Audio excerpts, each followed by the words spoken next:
brilliant people. So in earlier videos, I've talked about what your intuition is and what your intuition isn't. And in those videos, I talked about the importance of learning to tell the difference between your imagination and your intuition. I'll put links to those videos below so you can find them. So today I'm going to talk about 10 ways or 10 things that you need in order to be able to learn to tell the difference between your imagination and your intuition. Now, the first thing you need to tell the difference between your imagination and your intuition is that you need experience. Now, one of the ways that we do that, or one of the simplest ways that you can do that for yourself at home, is you can get a few different boxes. Now, matchboxes work. I've just got some little boxes here when we have the Fractology Summits, when we get together every couple of years, and we like to give people a little bit of token. So like I've got a couple of those boxes here. You can see they've got like just little crystals that have had the Fractology symbol carved on them. Really cool. So what you do is you want to get yourself a few different boxes, but you want to put in them different things. So like I might leave the crystal in that one, but I might replace that just for the moment.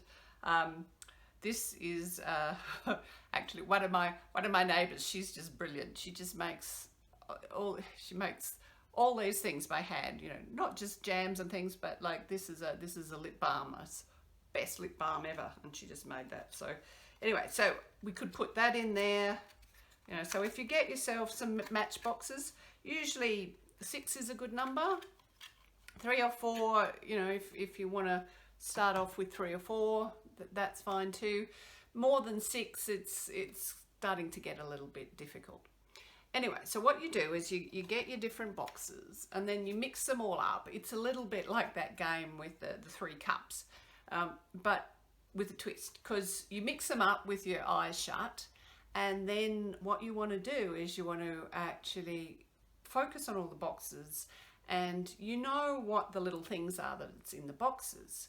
And you want to do your best to really feel into the boxes, to focus on them, and just see if you can feel which object is in which box. Now, as you do it, you'll start to actually, occasionally, you will actually know, no, this is the box that's got the lip balm, that's the box that's got the crystal, that's the box that's got the little hair tie or whatever it is.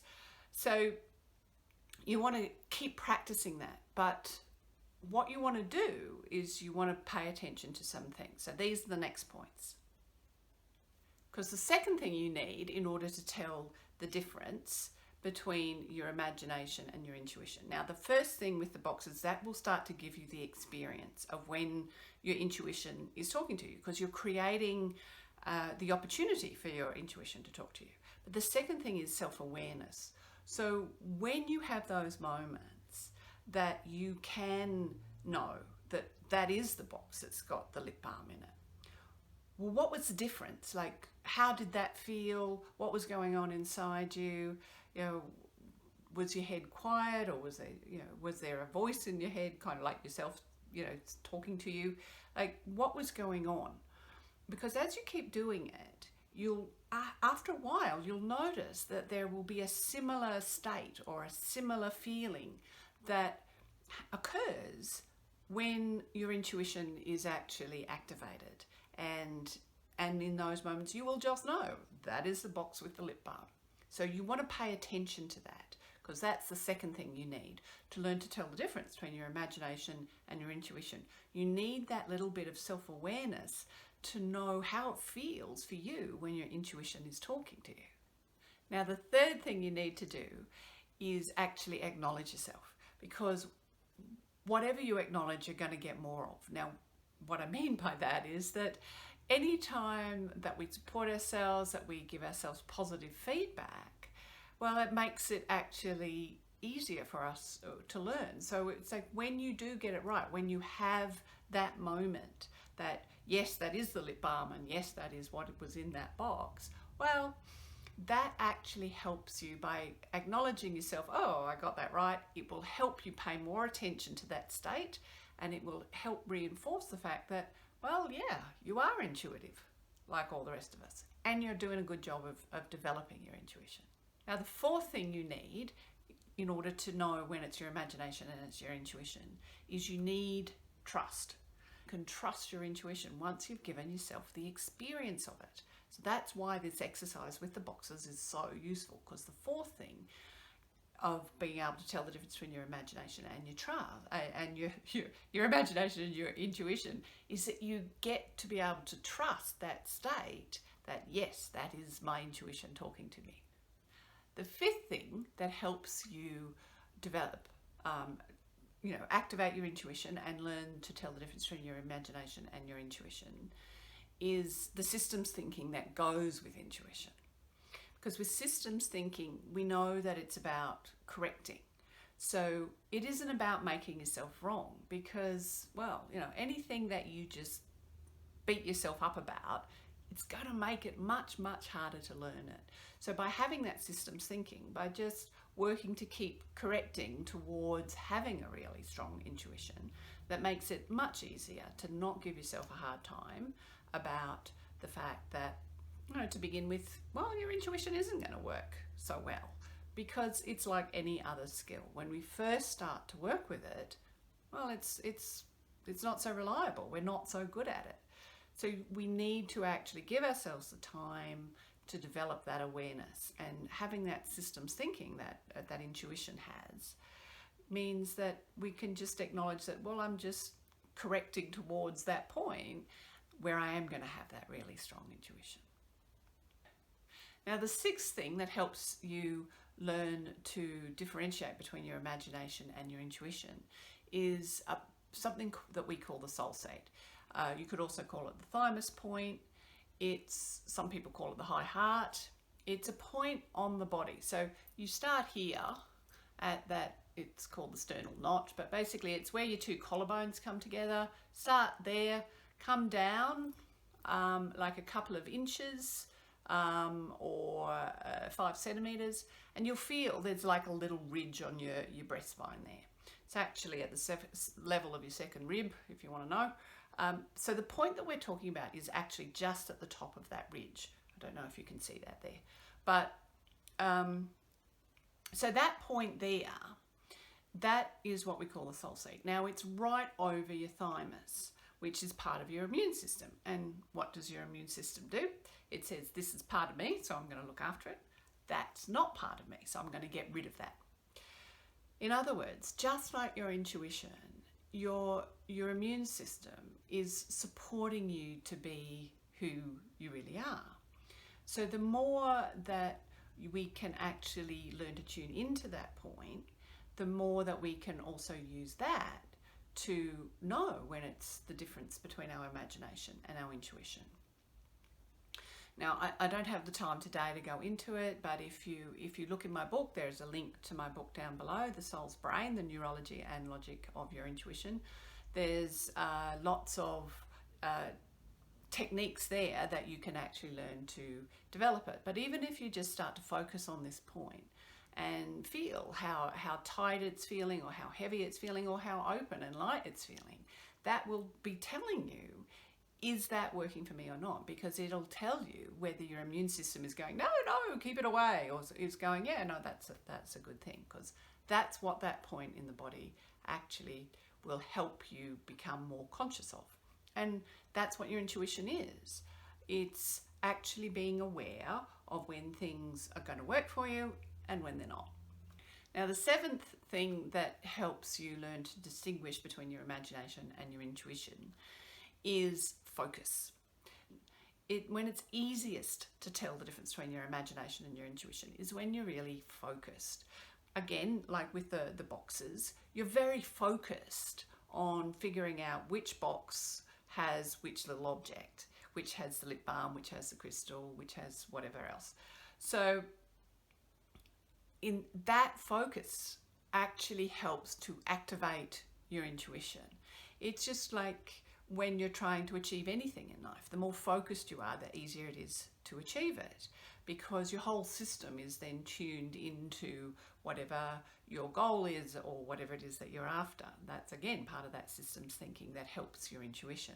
So the more focused you are, the more you'll be able to activate that state that that little exercise will help you experience. So the eighth way that you can tell the difference between your imagination and your intuition is by refining your focus so that you can read the resonance or the frequency of what you're dealing with. We know from physics that everything actually does vibrate.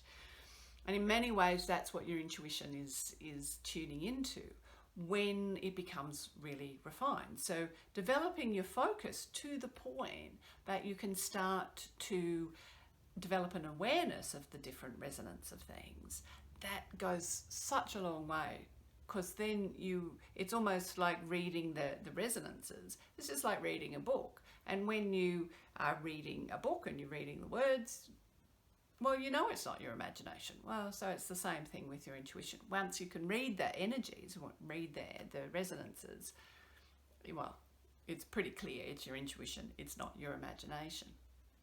And so again, if you want to develop that, there are techniques to do that are in my book, which, the links to that are down below.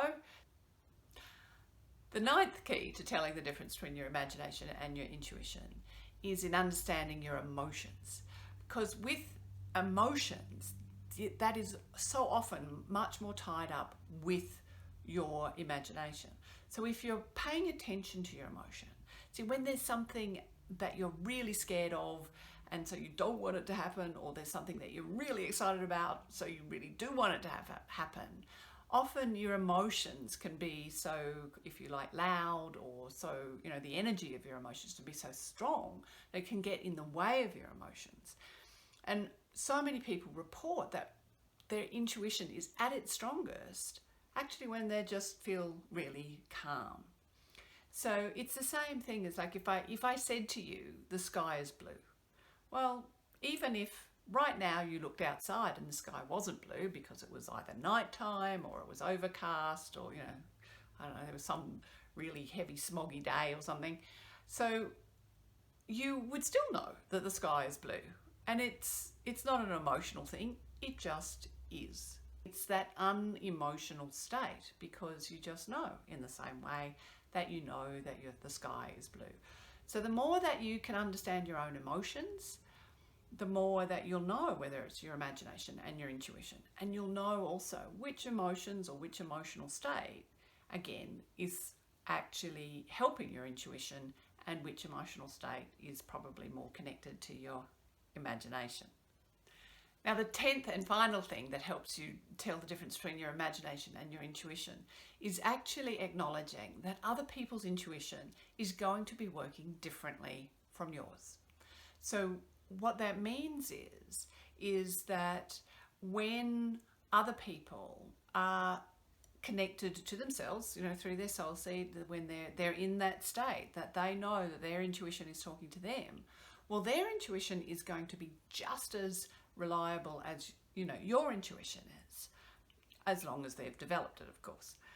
Working with other people's intuition as well as your own, that's a bit more of an advanced point of the skill.